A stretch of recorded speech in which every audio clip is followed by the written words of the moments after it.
What's good, everybody? We are here today at my buddy Andrew's place, aka Salmonella Gorilla on the Instas, to have some fun with this little thing. Some of you might have seen my little preview on Instagram where I did a little Photoshop job on these bars and turned them into a Star Wars ship. I'd seen them on the webs and thought that's pretty cool, but I don't see how I would ever use them until I saw them in person. Andrew has them on his bike. Tell everybody why you got them. I guess the main reason I got them is the ergonomics. I don't know if you can see this, but they have a back sweep, and they also sweep downwards. And if you look at your hands aren't flat. I love flat bars personally. I love flat top bars, but most of them are flat and straight. And so your hands, what they do is, or my particular hands, I can't speak for everybody, is they draw your elbows out if they're flat. But these allow you to keep your elbows in, what you want to do. That was the main thing. The ergonomics are everything to me. Everybody thinks they look wacky, but I think, I'm a function over form guy, and that's it. The main reason, and everything else is just a benefit. They got these little thumb things here that are great for when you're in the drops. And then also, I have these little guys right here on mine as well. I hacked up some momentary switches and tied them into my Di2 buttons. So when you're in this position, you can just shift up and shift down.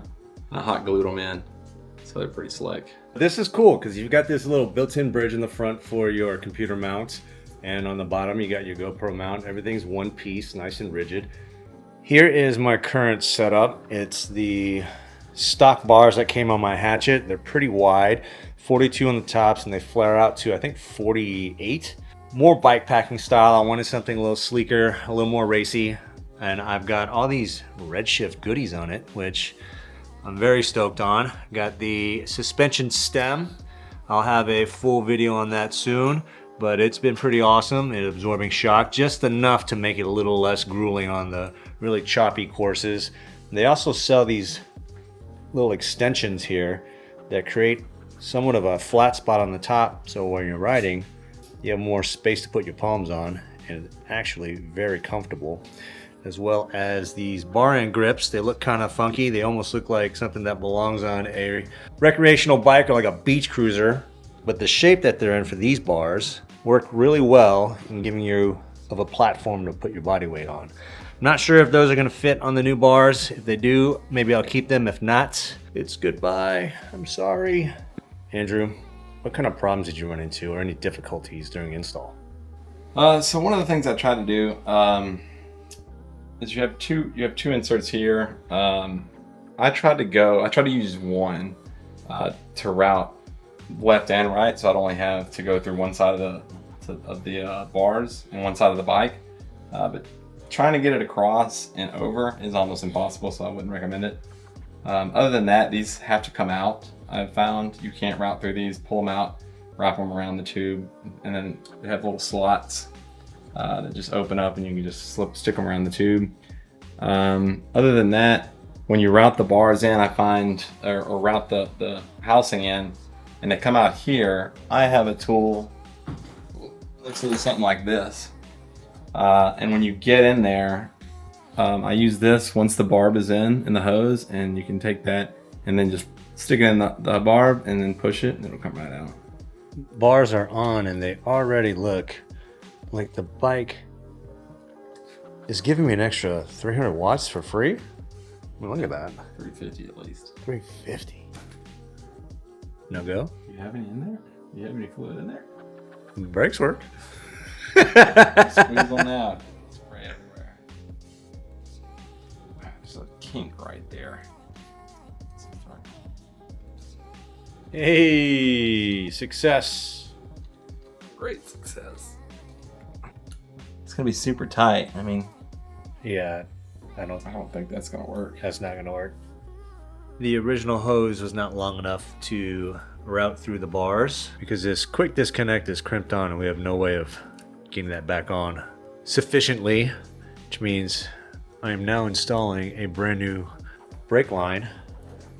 Brake hoses are in through the bars. Right now we are working on getting the new shifter cable in through the frame out here. What other problems have we come into so far? What were we dealing with earlier? Too many. Too many. Cables too short. Not enough cables. Yeah, the other housing that I was hoping to reuse was not long enough, which I suspect it might have been the case because you're routing the cables through here, and that requires you to cover more distance. The old ones were so short that they didn't allow the bars to turn enough in the case of an accident.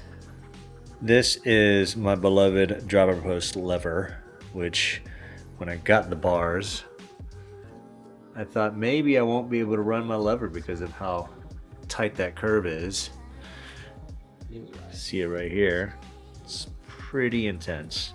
And you can see this little divot here for your thumbs, which is where the lever clamp would have gone. So I'm not going to be able to run my dropper. Housing is finally all the way through.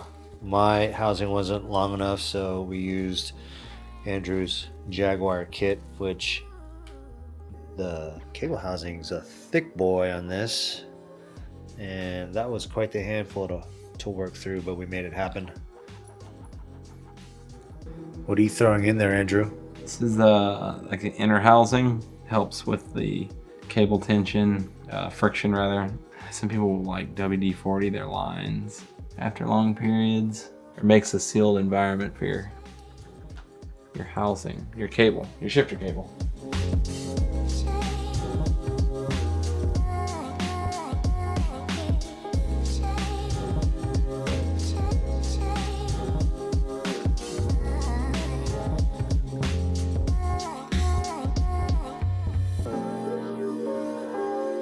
Brake hose is replaced, fluid installed, shifter cable replaced, cable housing. We had to thread the housing through the bars, which is not fun, but we made it happen. Take it home, finish, put some new bar wrap on it, get ready for Midsouth. Day 2 finally has some time to continue this install. Time to put some bar tape on. Bar tape is on, ready to roll. Let's get a closer look. Here's your typical center line for bars. The tops are placed forward of that and at an angle. This allows your elbows to come in much more naturally, because in the old setup, traditional setup, we're here and not here. If you notice the drops on both sides, it's very different than a normal bar. Normal bar, tops would be parallel to the ground. With that drop, the outside of the hands go down and this internal rotation happens, which helps get your elbows close to the core. I have a set of the 42s, which is center to center at top, and then the bottom flares out to 44. All that's left is to wash the bike, top off my sealant, and pack my snacks, ready for Midsouth 2024. Super stoked to try this combo out. Coefficient bars and the redshift stem. I think this will give me the positions and options that I've been trying to find this whole time with my gravel bike on a 100-mile course and my bad low back. After I've had more time with it, I will follow up with another video with more of my thoughts. But until then, expect great things. Be humble. I'll see you out there. Bye.